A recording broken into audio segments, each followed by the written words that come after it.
सोमवारच्या तुलनेत आज मंगळवारी अनेक बाजार समित्यांमध्ये बाजारभाव वाढलेले आहेत, विशेषतः नाशिक पट्ट्यात. काही ठिकाणी सरासरी वाढ झाली तर काही ठिकाणी किमान दरामध्ये बदल झाले. दुसरीकडे मागच्या आठवड्याची तुलना म्हणजे मागच्या सोमवारपासून जर विचार केला तर या मंगळवारपर्यंत कांद्याचे जे बाजारभाव आहेत ते नाशिक पट्ट्यामध्ये 50 ते 200 रुपयांनी, छत्रपती संभाजीनगर पट्ट्यामध्ये 200 रुपयांनी अशी वाढ दिसून आली आहे आणि पुणे सोलापूर पट्ट्यामध्ये स्थिरता दिसून आलेली आहे. एकूणच कुठे किती वाढ झाली हे आपण बघणार आहोत. त्याचं आणि आवकेचं काय गणित आहे ते पण आपण बघणार आहोत. त्यातून येणाऱ्या काळातले बाजाराचे संकेत मिळतील का हे पण आपण बघूया. नमस्कार, ॲग्रो शिवारमध्ये आपलं सर्वांचं स्वागत आहे. आज आहे मंगळवार 16 जून 2026. फार वेळ न घालवता आणि बाजारात किती बाजारभाव आहे हे न सांगता मी फक्त कालच्या तुलनेत सुरुवातीला कुठल्या बाजारात किती बाजारभाव वाढले घटले ते वाचून दाखवणार आहे, जे मी दुपारपासून गणित करून घेतलेलं आहे आणि त्यातून हे केलेलं आहे. आता दुसऱ्या भागामध्ये आपण आवक आणि याचं काय झालंय ते पण बघूया. म्हणजे आता जी आवक आहे, एकूण रब्बी कांद्यापैकी किती कांदा आतापर्यंत बाजारात आलेला आहे आणि शेतकरी आणि व्यापाऱ्यांकडे किती कांदा शिल्लक आहे ते पण आपण बघूया. आणि या सगळ्या याच्यामध्ये जर वेळ जर असला तर दिल्ली, कर्नाटक या ठिकाणचे बाजारभाव पण ते बघूया आपण, ते वेळ असेल तरच. ठीक आहे. कोल्हापूरमध्ये आता हे सोमवार विरुद्ध मंगळवार, कोल्हापूरमध्ये सरासरी आणि किमान दरात काही बदल नाहीये. कमाल दर 100 रुपयांनी वाढले.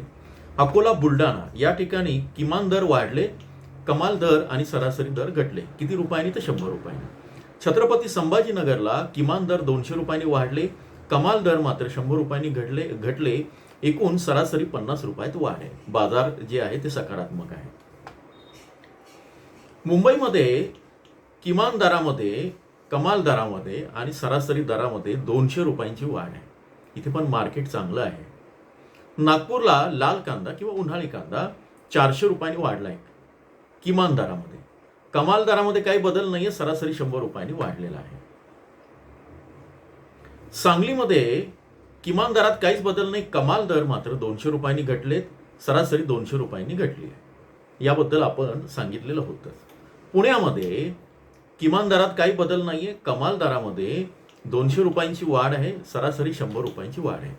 आता थोडं पुढे जाण्यापूर्वी पुणे, सोलापूर या पट्ट्याचे आणि थोडंसं नगरच्या पट्ट्याचे दर आहे ते मागच्या आठवड्यात वाढून कमी का झाले ते आपण बघू.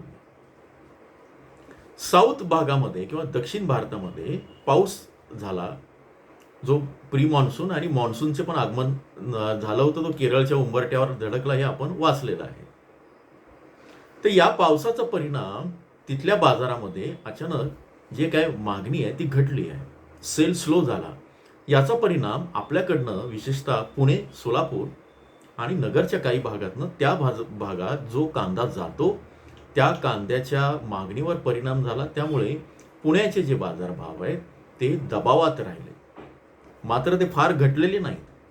आणि आता जे बदल दिसत आहेत ते थोडे थोडे त्यातनं सुधारण्याच्या आसपास दिसत आहे. पण एकूण पुण्याचं बाजार स्थिर आहे, ही व्यापाऱ्यांनी आणि संबंधित तज्ज्ञांनी दिलेली माहिती तुम्हाला सांगितली आहे. चाळीसगावच्या नागद रोडमध्ये किमान बाजारभाव 100 रुपयांनी वाढले, कमाल 225 ने वाढले आणि सरासरी 100 रुपयांची घट आहे. नागपूरला पांढरा कांदा 100 रुपयांनी घटलेला आहे. आता येवला, नाशिक पट्ट्यातला आपण बघूया. येवल्यामध्ये आज किमान बाजारभाव काहीच बदल नाही, कमाल 125 रुपयांनी वाढले आणि सरासरी 150 रुपयांनी वाढले. लासलगावची निफाड बाजार समिती कमाल बाजारभाव 72 रुपये आणि सरासरी 50 रुपयांनी वाढले. विंचूर बाजार समिती कमाल 200 रुपये, सरासरी 150 रुपयांनी वाढले.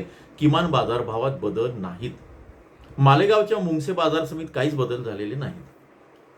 सिन्नरच्या नायगाव बाजार समितीमध्ये कमाल 40 रुपये आणि सरासरी 50 रुपये वाढ आहे, बाकी काही बदल दिसत नाही आहे. पिंपळगाव बसवंत बाजार समितीमध्ये सुद्धा साधारण 100 ते 150 रुपयांची वाढ आहे.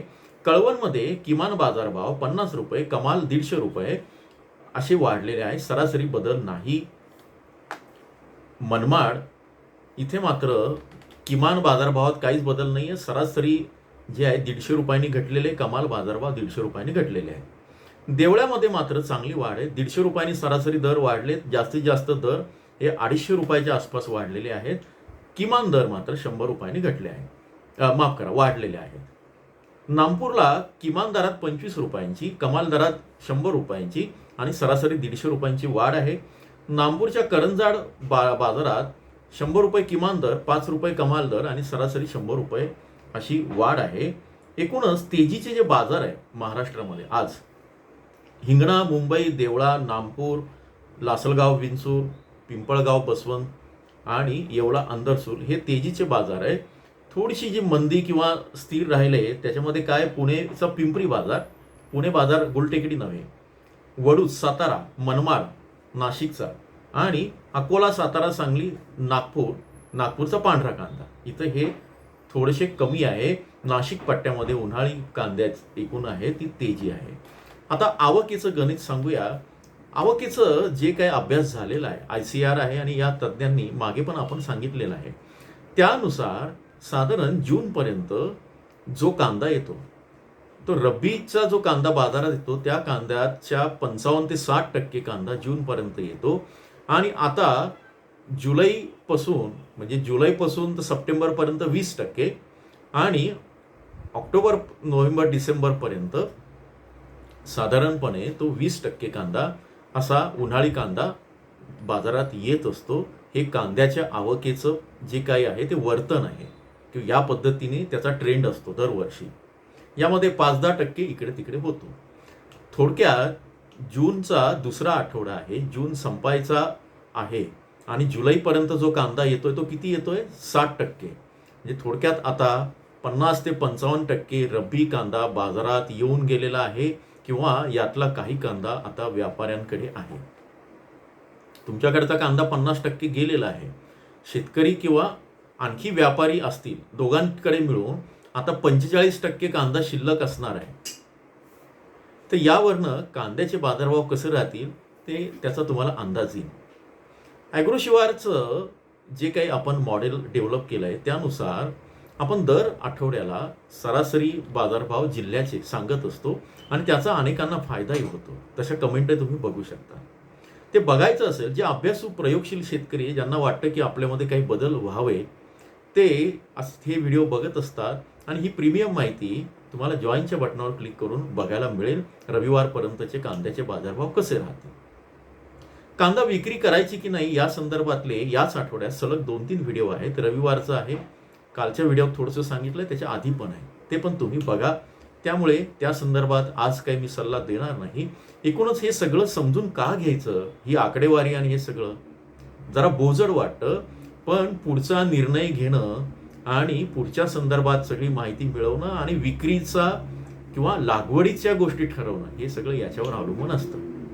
त्यामुळे हे सगळे घटक बाजारावर परिणाम करणारे, मग निर्यात, हवामान, मागणी पुरवठ्याचं गणित, सरकारी धोरणं आणि आणखी काय ऐन वेळेला येणाऱ्या गोष्टी, या सगळ्या आपण बघत असतो. पण जेव्हा चांगल्या गोष्टी होतात तेव्हाच बाजार पाडण्यासारख्या बातम्या पण येतात की कोणाला तरी काहीतरी नुकसान झालं, कुठल्या तरी बंदरावर जहाजांचे प्रॉब्लेम झाले, ठळक दिल्या जातात, ते व्हायरल केल्या जातात. अशा बातम्या येत असेल तर तुम्ही काय करायचं इथून पुढे, अशा बातम्या आल्या की बाजारातच जायचं नाही, थांबून राहायचं. याचं कारण काय की तुमचे बाजारभाव पाडायचे आणि त्यांना माहिती की येणाऱ्या काळामध्ये जर तेजी आहे तर आत्ताच स्वस्तामध्ये भाव काय घेऊन ठेवा, असं पण असतं. त्यामुळे सावध राहून या संदर्भातले निर्णय घ्यावे असं मला वाटतं.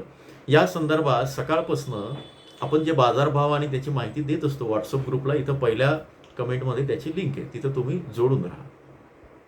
थोडक्यात 9 तारखेपासून तर आतापर्यंत जर निष्कर्ष काढायचा झाला तर शनिवारच्या तुलनेत पण बाजारभाव वाढलेले आहेत आणि 9 तारखेपासून 9 जूनच्या तुलनेत नाशिकचा जो पट्टा आहे, लासलगाव, पिंपळगाव, विंचूर, येवला, देवळा, नागपूर, कळवण, मनमाड, इथे लासलगाव, विंचूरमध्ये 100 ते 150, म्हणजे मागच्या 10 दिवसात लासलगाव, निफाडमध्ये 50 रुपये, येवला, अंदरसूरमध्ये 150 ते 200, कळवण, नागपूरमध्ये 150 रुपये, कळवणमध्ये अशी वाढ झालेली आहे. कळवणमध्ये दर स्थिर आहे. पिंपळगाव बसवंतला 2500च्या खाली कमाल बाजारभाव आलेले नाहीत, ते पण तुम्ही लक्षात घ्या. जे स्टॉकचे मार्केट आहे ते मागच्या सोमवारपासून आजपर्यंत 2500च्या खाली आलेले नाहीत. हे सगळं दिसलं तरी पूर्ण तेजी नसली तरी नाशिकमध्ये सकारात्मक वातावरण आहे. पुणे सोलापूरमध्ये स्थिरता आहे. नगरमध्ये पण स्थिरता आहे आणि बाकीच्या ठिकाणी ज्या छत्रपती संभाजीनगरमध्ये थोडे सुधारणा आहे. ही माहिती तुम्हाला कशी वाटली? तुमच्या कांद्याला काय बाजारभाव मिळाला मला जरूर कळवा. आणखी काही वेगळी माहिती असेल तर मला जरूर कळवा. बांगलादेशबद्दल मी लवकरच सांगेन. त्यामुळे तुम्हाला आवडलं असेल तर इथे सबस्क्राईब करून घ्या चॅनल, लाईक करा, शेअर करा. नमस्कार. मी तुमचा कृषी मित्र पंकज जोशी विंचूरकर.